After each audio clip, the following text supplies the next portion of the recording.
Halo, jumpa lagi dengan saya di channel Ali Studio. Di tahun 2023 ini mendingan beli Samsung Galaxy A53 atau nungguin Samsung Galaxy A54 yang belum tahu kapan launchingnya. Memang sih kemarin-kemarin kita udah bahas ya, untuk Samsung Galaxy A54 sebentar lagi masuk di pasar Indonesia karena sudah punya sertifikasi TKDN. Cuman buat kalian yang udah kebelet pengen beli Samsung untuk ponsel kelas menengah ke atas, kira-kira Samsung Galaxy A53 ini masih worth it atau nggak buat kita beli di tahun 2023 ini? Yang pertama kita bahas terlebih dahulu dari segi harga Samsung Galaxy A53. Untuk harganya Samsung Galaxy A53 ini dibanderol dengan harga mulai 5,3 jutaan rupiah untuk toko online ya. Untuk toko offline saya sendiri kurang tahu. Ya biasanya sedikit lebih mahal kalau kita bandingin dengan toko online. Selanjutnya untuk segi desain, Samsung Galaxy A53 ini sebenarnya nggak jauh berbeda dengan Samsung Galaxy A52s. Terutama dari segi bodi maupun setup kamera maupun frame kamera yang dimiliki oleh Samsung Galaxy A53. Ya memang ada sedikit perbedaan sih antara kedua ponsel ini, cuman ya nggak terlalu signifikan banget dari segi desain.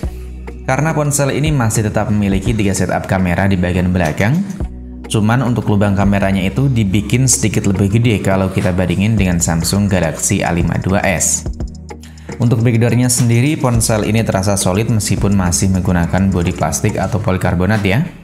Lalu untuk desain depannya, ponsel ini masih menggunakan layar Infinity O Display dengan bezel di bagian sisi kanan, kiri, dan juga atas maupun bawah yang udah kelihatan cukup tipis. Layar dari Samsung Galaxy A53 ini juga pastinya bisa bersaing banget untuk jangka waktu 2 maupun 3 tahun ke depan ya. Bahkan untuk 4 atau 5 tahun ke depan juga kayaknya ponsel ini masih bisa bersaing kalau barangnya masih bagus.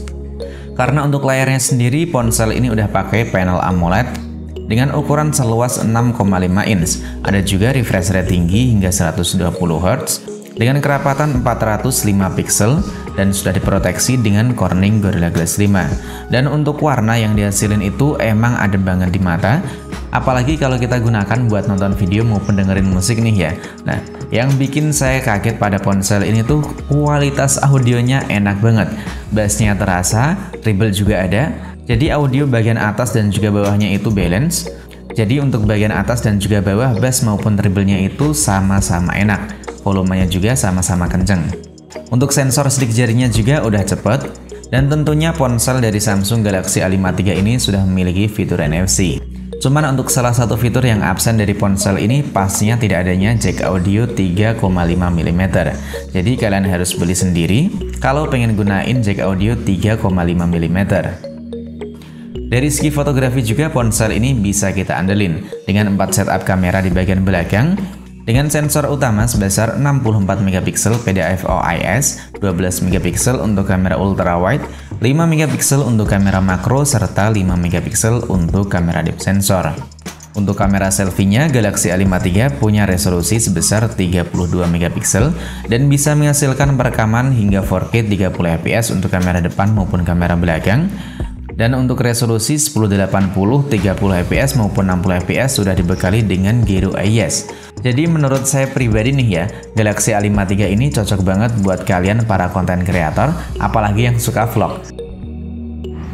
Resolusi Full HD dari Samsung Galaxy A53 dengan 60 fps ya. Mulus banget nih kalau dilihat dari layar, gambarnya juga cerah. Fokusnya cepet. Mantap. Memang bisa banget buat kita rekomendasiin buat kalian para vlogger ataupun konten kreator. Hasil kamera dari Samsung Galaxy A53 nih, 60 fps dengan resolusi Full HD. Mantap. Mulus dan juga stabil, gambarnya juga cerah ya. Cocok banget nih emang buat kalian para vlogger. Recommended lah. Selanjutnya dari segi performa, Galaxy A53 dengan chipset yang dimilikinya tentu bisa banget buat nemenin kalian dalam waktu keseharian. Dan memang untuk chipset dari Exynos 1280 dengan fabrikasi 5 nanometer, chipset ini bukan dikhususkan buat kalian para pecinta performa. Karena kalau kita ngomongin performa, pasnya Galaxy A53 ini bisa dibilang downgrade dari Samsung Galaxy A52s ataupun pendahulunya. Tapi untuk performanya pasnya udah terbilang baik untuk ponsel kelas menengah. Dan waktu kita coba buat main game PUBG Mobile, untuk kualitas gambar yang dihasilkan udah cukup bagus dan juga lancar banget buat kita main game. Gitu responsif, apalagi dengan adanya dual speaker stereo dengan Dolby Atmos, dan tentunya untuk kualitas suaranya cukup membantu kita ketika sedang bermain game. Jadi bisa membantu kalau ada pergerakan dari kanan maupun ada musuh dari kiri itu cukup terasa ya, meskipun kita nggak pakai handset ataupun jack audio 3,5 mm. Ditambah lagi ponsel ini punya baterai berkapasitas besar hingga 5000 mAh, dan untuk pengecasannya yang nggak terlalu cepat-cepat banget sih, karena untuk adapter charger sebesar 25 watt ini bisa dibilang pengecasan yang standar, nggak cepat dan juga nggak lemot-lemot banget. Selain itu, keunggulan ataupun kelebihan dari fitur yang dimiliki dari Samsung Galaxy A53 5G pastinya dengan adanya sertifikasi IP rating. Karena kalau kita lihat dari kompetitor-kompetitor lain atau lebih tepatnya dari brand lain nih ya, rata-rata untuk ponsel di rank harga 5 atau 6 jutaan, jarang banget ponsel yang udah punya sertifikasi IP67. Dan yang saya suka dari Samsung Galaxy A53 ini pastinya UI yang dimilikinya. Jadi nggak seperti ponsel-ponsel sebelah nih ya, yang bukannya banding-bandingin, tapi emang kenyataan UI dari Samsung itu enak banget, jadi gak ada iklan, dan aplikasi bawaannya juga dikit banget. Jadi untuk kesimpulan dari Samsung Galaxy A53 5G, ponsel ini bukan diperuntukkan buat kalian para pecinta performa. Ya kalau kalian ngincarnya performa, pastinya banyak banget ya, ponsel-ponsel sekarang ini di rank harga 5 atau 6 jutaan, udah pada pakai chipset yang bagus-bagus. Ya bisa dibilang untuk Samsung Galaxy A53 ini ponsel yang netral lah. Dalam segala hal ponsel ini bisa kita andelin. Buat kerja oke, gamer oke, apalagi buat konten kreator. Pastinya ponsel ini masih worth it banget buat kalian beli. Dan buat kalian yang masih pakai Samsung Galaxy A53, kira-kira apa nih keluh kesahnya selama pakai ponsel ini? Kemudian kekurangan maupun kelebihan apa yang kalian rasain? Coba kalian sharing-sharing di kolom komentar ya. Sampai di sini dulu video dari saya. Sampai jumpa lagi di video selanjutnya.